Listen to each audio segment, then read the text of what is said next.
स्वामी समर्थ. नमस्ते. ज्योतिष किचन या रेसिपीमध्ये आपले सगळ्यांचे मी अगदी खूप खूप मनापासून स्वागत करते. इथे मी तुरीची डाळ वेगळ्या पद्धतीने बनवते, तिखट डाळ बनवते आणि खूप साऱ्या भाज्या घालून बनवते. त्यासाठी बघा एक वाटी ही म्हणजे 4 माणसांसाठी होईल एवढी डाळ मी घेतली इथे आणि स्वच्छ धुवून ठेवली आहे. थोड्या वेळ पाण्यामध्ये भिजत ठेवायची 10 ते 15 मिनिटं. इथे मी धुवून ही डाळ स्वच्छ धुवून घेतली आणि भिजत ठेवलेली. आणि त्यासाठी आता दुसऱ्या मी भाज्या घालते खूप साऱ्या, त्या दाखवते काय काय घेतलंय ते. ही डाळ बाजूला ठेवते. इथे मी टोमॅटो घेतलाय मोठं असं, एक टोमॅटो होतं अशा मोठं मोठं कापून घेतलंय, थोडं जास्त बारीक पण नाही घेतलंय. कैरी घेतली आहे, ती पण अशी कापून घेतली आहे. आंबट तुमच्या आवडीप्रमाणे घालू शकतात. इथे कढीपत्ता घेतलाय, थोडीशी गवार घेतली. हे सर्व भाज्या मी धुवून घेतलेत. हे शेवग्याचे शेंगा घेतलेत. शिमला मिरची घेतली धुवून आणि ती अशी पण मोठी कापून घेतली असे चौकोनी. आणि एक कांदा घेतलाय, एका कांद्याचे मी फक्त 4 भाग केलेत. हे थोडं बाजूला ठेवते. इथे मी एक बटाटा घेतलाय आणि एक बटाट्याचे फक्त 4 फोडी केलेत.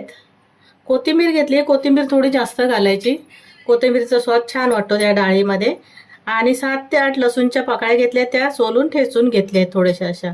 आता आपण फोडणीला घालून घेऊ डाळ. इथे मी डाळ कुकरमध्ये बनवते, त्यासाठी मी इथे गॅसवर कुकर ठेवलाय आणि तेल घालून घेते. 1 ते 2 चमचे एवढं तेल घालते.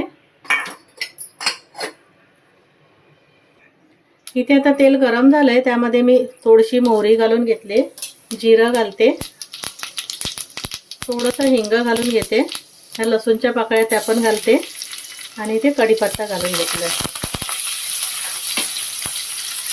थोडंसं असे परतून घ्यायचं, लसूण थोडंसं लाल झालं पाहिजे.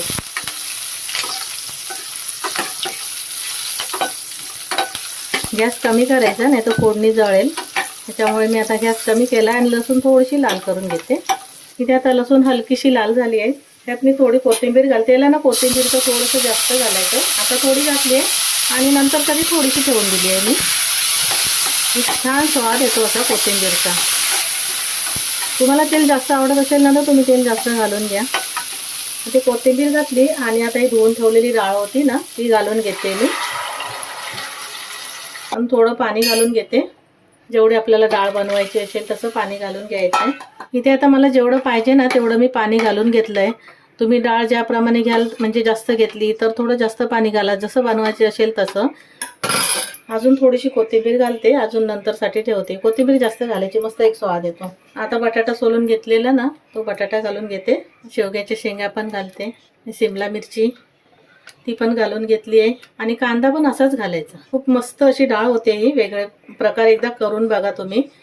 ही गवार घातली आहे. जो भोपळा असेल ना तुमच्याकडे तर तो भोपळा पण घालून घ्या. माझ्याकडे आता भोपळा नाही, त्याच्यामुळे मी घालत नाही. ते टोमॅटो घालून घेतलाय आणि ही कैरी सालं नाही काढली आहे, मी स्वच्छ धुवून घेतली आहे. आता थोडीशी मी हळद घालून घेते, लागेल तशी. आणि आपल्याला तिखट करायचे, त्याच्यामुळे मी फक्त मिरची पावडर आहे, बाकी याच्यामध्ये काहीच नाही आहे. लाल तिखट हे आपलं तुमच्या आवडीप्रमाणे तिखट घालून घ्या तुम्ही. मी 1 चमचा आणि थोडंसं घालून घेतलंय. आता मीठ घालून घ्यायचं चवीप्रमाणे, जशी डाळ असेल तसं. आता सर्व घालून झालं. परत एकदा मी मिक्स करून घेते. ही घट्टसर अशी ना भातासोबत किंवा चपातीसोबत, भाकरीसोबत मस्त अशी वाटते. व्यवस्थित मिक्स करून घेतलं. अजून थोडंसं पाणी घालते मी, कारण शिजल्यावर एकदमच घट्ट होऊन जाईल. थोडंसं गरम होऊ देत, एक उकळी येऊ देत. इथे आता बघा डाळीला उकळी आली आहे. मी कुकरचं झाकण लावून घेते आणि गॅस मध्यम ठेवते. 1 शिटी करून घ्यायची आहे फक्त. 1 शिटीच्या वर जास्त नाही करायची.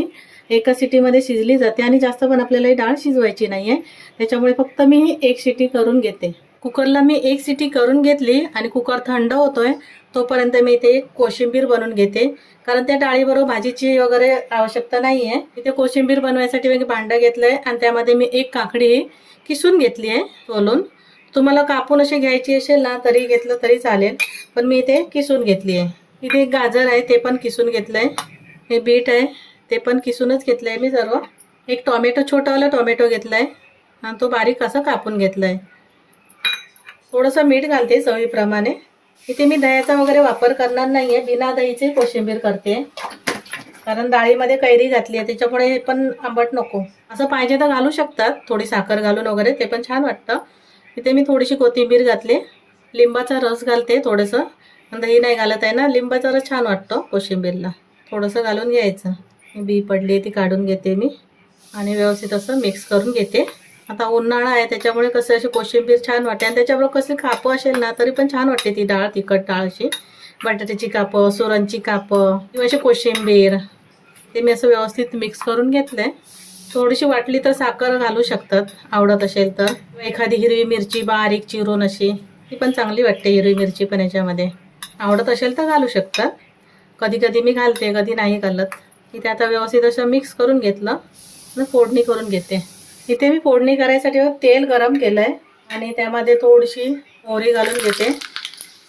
बाकी काही घालणार नाही आहे, फक्त मोहरीची फोडणी देते. थोडंसं मोहरी चांगली तडतडू देत, नाही तर खायला चांगली नाही वाटत, कडक कडक लागतात तोंडामध्ये. त्याच्यामुळे मोहरी चांगली फुटली गेली पाहिजे अशी. इथे आता मी फोडणी गरम गरम घालून घेते, मस्त चुरचुरीत अशी. पुन्हा एकदा मिक्स करून घेते. तुम्हाला इथे बीट वगैरे नसेल घालायचं ना, नाही घातलं तरी नुसते काकडी, टोमॅटो, कांदा घालायचा असेल तर कांदा घालू शकतात. इथे बिना दहीची मस्त आपली कोशिंबीर तयार झाली आहे बघा. आता हे मी बाजूला ठेवते आणि कुकर थंड झालाय का तोपर्यंत बघूया. इथे गॅस बंद केलेला आणि कुकर आता थंड झालाय. मग एकच सिटी करून घेतली मी. बघू डाळ शिजली आहे काय, भाज्या वगैरे. अशी थोडीशी ना डाळ दिसली पाहिजे, जास्त पण शिजून नाही घ्यायची. अशी छान वाटते खायला. हे एकदम असं जास्त शिजलेली कशी तरी लागते. त्याच्यामुळे अशी डाळ ना एका सिटीमध्ये आणि पटकन होते, जास्त वेळ नाही लागत. बटाटा पण बघते मी आधी शिजला आहे काय. शिजतो असं बटाटा पण, काही वेळ नाही लागत. बटाटा पण मस्त शिजला गेलाय. इथे आपली मस्त छान अशी काही जास्त मसाल्याचा वापर न करता ही तिखट डाळ तयार झाली आहे. त्यासोबत भाज्या पण भरपूर घातल्या आहेत. तुम्हाला माझी रेसिपी आवडली असेल तर लाईक शेअर करा. आता ही मी डाळ इथे काढून घेते.